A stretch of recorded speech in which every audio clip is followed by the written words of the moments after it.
న్యాయాధిపతులు 5వ అధ్యాయము. ఆ దినమున దెబోరాయు అబీనోయము కుమారుడైన బారాకును ఈ కీర్తన పాడిరి. ఇశ్రాయేలీయులలో యుద్ధశాలులు ధైర్యము కనపరిచిరి. ప్రజలు సంతోషముగా సిద్ధపడిరి. యెహోవాను స్తుతించుడి. రాజులారా వినుడి, అధిపతులారా ఆలకించుడి. యెహోవాకు గానము చేసెదను. ఇశ్రాయేలు దేవుడైన యెహోవాను కీర్తించెదను. యెహోవా, నీవు శేయీరు నుండి బయలుదేరినప్పుడు, ఎదోము పొలము నుండి బయలుదేరినప్పుడు భూమి వణికెను. ఆకాశము నీళ్లను కురిపించెను, మేఘములు వర్షించెను.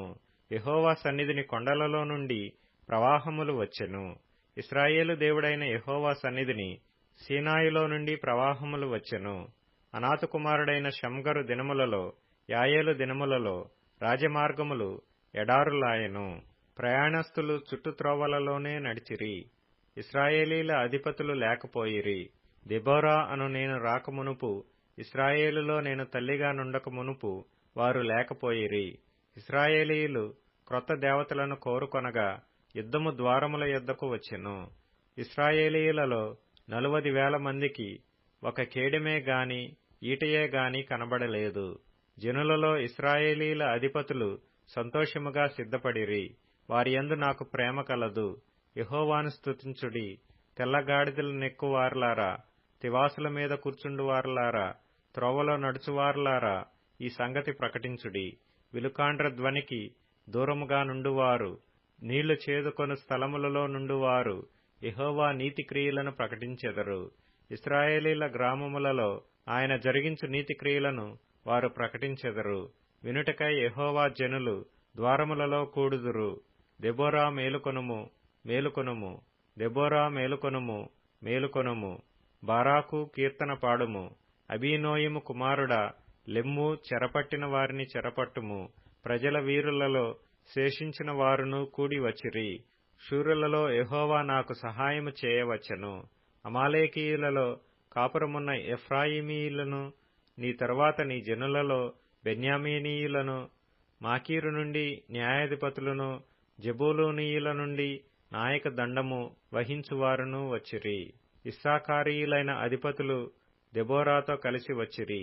ఇస్సాకారీయులను బారాకును అతి వేగమున లోయలోనికి చొరబడిరి. రూబేనీయుల కాలవల యొద్ద జనులకు గొప్ప హృదయాలోచనలు కలిగెను. మందల ఏలలను వినుటకు నీ దొడ్ల మధ్యను నీవేళ నివసించితివి. రూబేనీయుల కాలువల యొద్ద జనులకు గొప్ప యోచనలు కలిగెను. గిలాదు యొర్దాను అద్దరిని నిలిచెను. దానీయులు ఓడల దగ్గర ఏల నిలిచిరి. ఆషేరీయులు సముద్ర తీరమున తమ అఖాతముల యొద్ద ఏల నిలిచిరి. జెబూలూనీయులు మరణభయము లేక ప్రాణము తృణీకరించుకొనిన జనము. నఫ్తాలీయులు భూమి మెట్టల మీద ప్రాణము తృణీకరించిరి. రాజులు వచ్చి యుద్ధము చేసిరి. మెగిద్దో కాలవల యొద్దనున్న తానాకులో కనాను రాజులు యుద్ధము చేసిరి. వెండి లాభము వారు తీసుకొనలేదు. నక్షత్రములు ఆకాశము నుండి యుద్ధము చేసెను. నక్షత్రములు తమ మార్గములలో నుండి సీసెరాతో యుద్ధము చేసెను. కీషోను వాగు వెంబడి, పురాతనపు వాగైన కీషోను వెంబడి వారు కొట్టుకొని పోయిరి. నా ప్రాణమా, నీవు బలము పూని సాగుము. గుర్రముల డెక్కలు శూరులను త్రొక్కెను. గుర్రములు ఎగసి ఎగసి శూరులను త్రొక్కెను. యెహోవా దూత ఇట్లనెను, మేరోజును శపించుడి. దాని నివాసుల మీద మహాశాపము నిలుపుడి. యెహోవా సహాయమునకు వారు రాలేదు. బలిష్ఠులతో కూడి యెహోవా సహాయమునకు వారు రాలేదు. కనానీయుడైన హెబెరు భార్య యాయేలు స్త్రీలలో దీవెన నొందును. గుడారములలో నుండి స్త్రీలలో ఆమె దీవెన నొందును. అతడు దాహం అడిగెను, ఆమె పాలు తెచ్చి ఇచ్చెను. సర్దారులకు తగిన పాత్రతో మేగడ తెచ్చి ఇచ్చెను. ఆమె మేకును చేత పట్టుకొనెను. పనివాని సుత్తెను కుడిచేత పట్టుకొని సీసెరాను కొట్టెను. వాని తలను ఆమె పగులగొట్టెను. ఆమె అతని తలను సుత్తెతో కొట్టగా అది పగిలెను. అతడు ఆమె కాళ్ల యొద్ద కృంగిపడి పరుండెను. ఆమె కాళ్ల యొద్ద కృంగిపడెను. అతడు ఎక్కడ కృంగెనో అక్కడనే పడి చచ్చెను. సీసెరా తల్లి కిటికీలో నుండి చూచెను. అల్లిక కిటికీలో నుండి చూచి కేకలు వేసెను. రాక అతని రథము తడువు చేయనేలా, అతని రథముల చక్రములు ఆలస్యము చేయనేలా.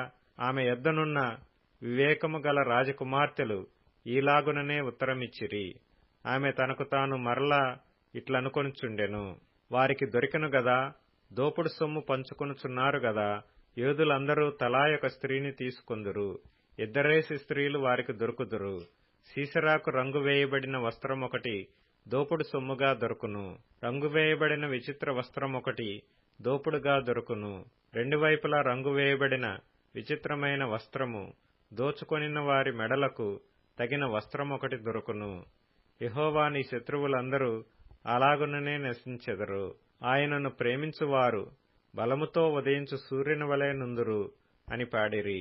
తరువాత దేశము 40 సంవత్సరములు నిమ్మళముగా నుండెను.